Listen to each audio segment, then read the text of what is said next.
हमारे वीडियो अंग्रेजी में देखने के लिए फॉलो करें हमारा ही दूसरा यूट्यूब चैनल दृष्टि IAS इंग्लिश।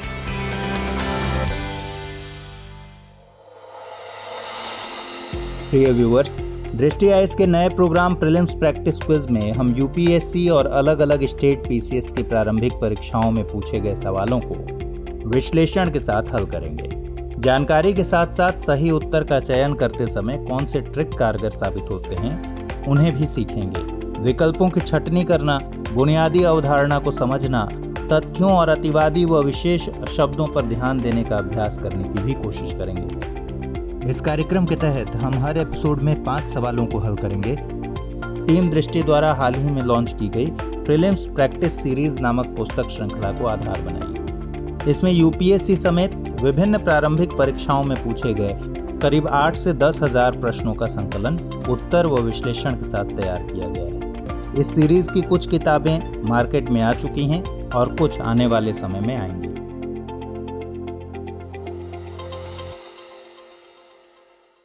तो सेशन 9 की शुरुआत करते हैं। आज के सेशन में हम 2 प्रश्न कला एवं संस्कृति से जबकि अन्य 3 प्रश्न भूगोल से देखेंगे। आइए शुरुआत करते हैं। पहला सवाल लेते हैं। निम्नलिखित में से कौन सा या से सूर्य मंदिरों के लिए विख्यात है या है? अरसवल्ली, अमरकंटक, ओमकारेश्वर।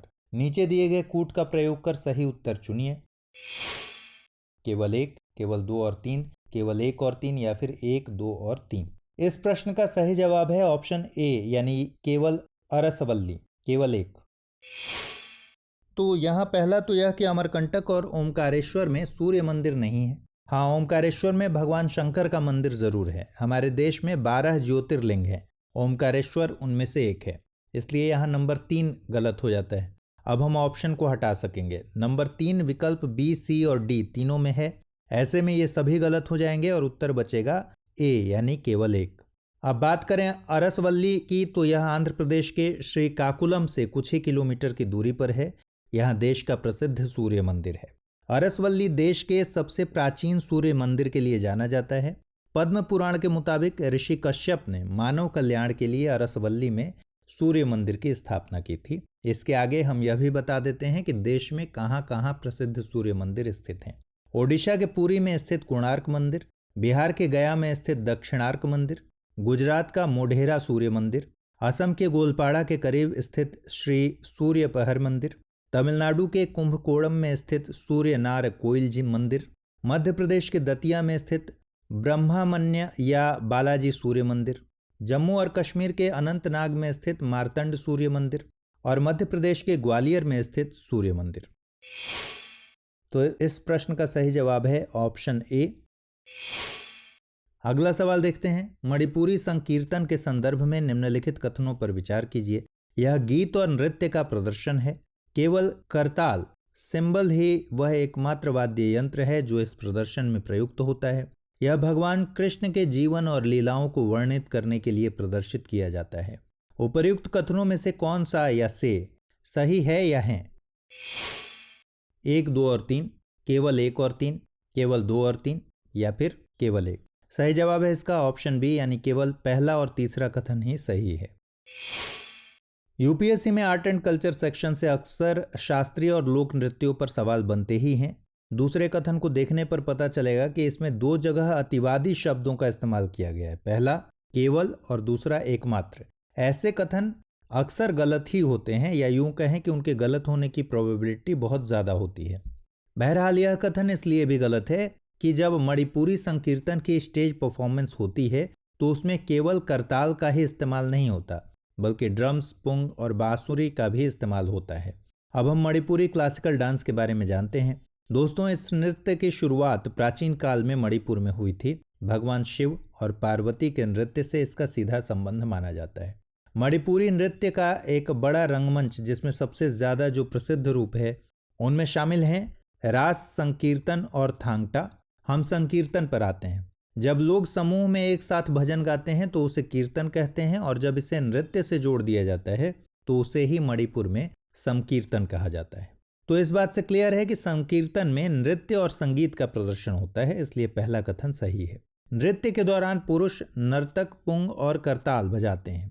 15वीं सदी में जब वैष्णववाद की शुरुआत हुई थी तो राधा और कृष्ण के जीवन से जुड़े भागों का रंगमंच पर असर दिखने लगा था और फिर इसी आधार पर रासलीला का प्रदर्शन किया जाने लगा। ये दोनों भगवान कृष्ण की जीवन लीलाओं से संबंधित हैं, यानी तीसरा कथन सही हो जाता है। मणिपुरी नृत्य में रास और लीला के अलावा भी कुछ परंपराएं हैं।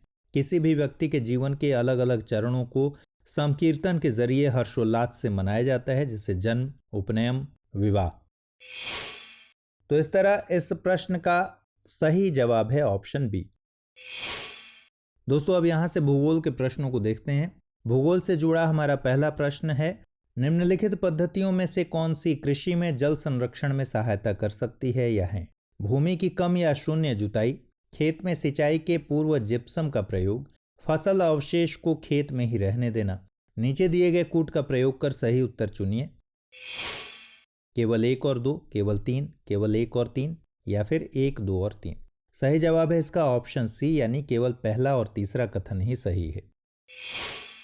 अगर हम सिविल सर्विसेज प्री एग्जाम के पिछले सालों के पेपर्स को अच्छे से ऑब्जर्व करें तो हम पाते हैं कि भूगोल के कृषि सेक्शन से एक सवाल कृषि के प्रारूपों पर बन जाता है, जैसे शून्य जुताई, संरक्षण कृषि, जैविक कृषि, हाइड्रोपोनिक्स इत्यादि। यह सही है कि यहाँ कृषि में जल संरक्षण पर सवाल बना है, लेकिन इसके ऑप्शन अलग अलग कृषि पद्धतियों से जुड़े हैं। चलिए एक एक करके पद्धतियों को देखते हुए इसे सॉल्व करते हैं। पहला, भूमि की कम या शून्य जुताई यानी नो टीलेज फार्मिंग या जीरो टीलेज फार्मिंग। इस पद्धति में पौधा लगाने के लिए या मृदा में बीज डालने के लिए मिट्टी की या तो जुताई नहीं की जाती है या फिर बहुत कम जुताई की जाती है। यह पद्धति संरक्षण कृषि का सबसे अहम पहलू है। इसके कुछ लाभ हैं, जैसे इसका सबसे बड़ा लाभ यह है कि मिट्टी का कटाव कम हो जाता है, क्योंकि नई फसल को उगाने के लिए खुदाई नहीं की जाती, जिससे वहां पुरानी फसलों के अवशिष्ट जैसे पराली आदि बचे रहते हैं, जो हवा पानी से मिट्टी के होने वाले कटाव को रोकते हैं। इन अवशिष्टों की वजह से मिट्टी पर सूर्य की किरणों का ज्यादा असर नहीं हो पाता और मिट्टी में उपस्थित जल का वाष्पोत्सर्जन कम होता है, जिससे मिट्टी में आर्द्रता बनी रहती है और जल की बचत होती है। इसके अलावा मिट्टी का संघटन भी मजबूत हो जाता है। तीसरी पद्धति यानी फसल अवशेष को खेत में ही रहने देना, यह भी संरक्षण कृषि का ही हिस्सा है। इसे मल्चिंग कहते हैं। इससे भी कई फायदे हैं, जैसे मिट्टी का कटाव रुकता है और जल की बचत होती है। पुरानी पराली का यूज हो जाता है और उनके न जलाए जाने की वजह से प्रदूषण में कमी आती है। इसलिए 1 और 3 यहाँ सही हैं, क्योंकि इन कृषि पद्धतियों से जल संरक्षण में मदद मिलती है। अब हम खेत में सिंचाई से पहले जिप्सम के प्रयोग पर बात करते हैं। कैल्शियम सल्फेट डिहाइड्रेट को जिप्सम कहते हैं। इसे मृदा में बदलावों और उसके पोषण के स्रोत के तौर पर प्रयोग किया जाता है। जिप्सम से ऐसी मिट्टी के उपचार में मदद मिलती है जिसमें बहुत अधिक मात्रा में सोडियम रहता है, जिन्हें सोडिक सॉइल्स कहते हैं। इसके अलावा जिप्सम से लवणीय सिंचाई जल के प्रबंधन में मदद मिलती है। जिप्सम से फसलों को कैल्शियम और सल्फर जैसे पोषक तत्व मिलते हैं, जबकि मृदा संरचना भी मजबूत होती है। सिंचाई से पहले जब मृदा में जिप्सम डाला जाता है तो उसके घुलने पर जल तेजी से बहने लगता है, यानी जिप्सम युक्त जल के प्रवाह को तेजी मिलती है, जिससे जल की हानि होने लगती है, न कि बचत। इसलिए यह कृषि पद्धति जल संरक्षण में उपयोगी नहीं है। तो इस तरह इस प्रश्न का सही उत्तर है ऑप्शन सी। अगला सवाल है, भारत में एक ऐसा स्थान है जहां यदि आप समुद्र किनारे खड़े होकर समुद्र का अवलोकन करें तो आप पाएंगे कि दिन में 2 बार समुद्र जल तटीय रेखा से कुछ किलोमीटर पीछे की ओर चला जाता है और फिर तट पर वापस आता है, और जब जल पीछे हटा होता है तब आप वास्तव में समुद्र तल पर चल सकते हैं। यह अनूठी घटना कहाँ देखी जाती है? भावनगर में, भीमुनिपट्टनम में, चांदीपुर में या फिर नागपट्टिनम में? सही जवाब है इसका ऑप्शन सी, चांदीपुर में। 2017 के प्री एग्जाम से पहले अखबारों में ओडिशा के चांदीपुर तट के पास होने वाली घटना के संबंध में खबरें छपी थीं। बताया जाता है कि ओडिशा के चांदीपुर में जिस तरह की अनूठी घटना देखी जाती है वह बमुश्किल ही विश्व की किसी दूसरी जगह पर देखने को मिले।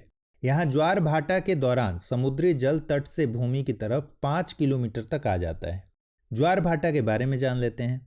दोस्तों, समुद्र तल में समय समय पर बदलाव आता है, कभी यह उठता है तो कभी नीचे जाता है। समुद्र तल में इस तरह के बदलावों को ज्वार कहते हैं। दिन में 1 या 2 बार ऐसा होता है। मुख्य तौर पर सूर्य और चंद्रमा के आकर्षण के चलते ऐसा होता है, लेकिन ज्वार पर ज्यादा असर चंद्रमा के आकर्षण का होता है। इसके अलावा केंद्र अपसारी बल यानी सेंट्रीफ्यूगल फोर्स की भी मुख्य भूमिका होती है, जो गुरुत्वाकर्षण को बैलेंस करने का काम करता है। इससे समुद्र तल के स्तर में संतुलन बना रहता है। आपको बता दें कि ज्वार की ऊंचाई पृथ्वी के सापेक्ष सूर्य और चंद्रमा की स्थिति पर निर्भर करती है। ऊंचाई के आधार पर दो तरह के ज्वार होते हैं, उच्च और निम्न ज्वार। उच्च और निम्न ज्वार के बीच के समय यानी जल स्तर नीचे हो रहा होता है तो उसे भाटा कहते हैं। तो इस तरह इस प्रश्न का सही जवाब है ऑप्शन सी। अगला सवाल है, यदि आप कोहिमा से कोट्टयम की यात्रा सड़क मार्ग से करते हैं तो आपको मूल स्थान और गंतव्य स्थान को मिलाकर भारत के अंदर कम से कम कितने राज्यों से होकर गुजरना होगा? 6, 7, 8 या फिर 9? सही जवाब है इसका ऑप्शन बी यानी 7 राज्य। ऐसे सवालों में हमें छोटे से छोटे रूट को देखना होता है। यहाँ केवल राज्यों से गुजरने की बात कही गई है और यात्रा के किसी माध्यम के बारे में जिक्र नहीं किया गया है।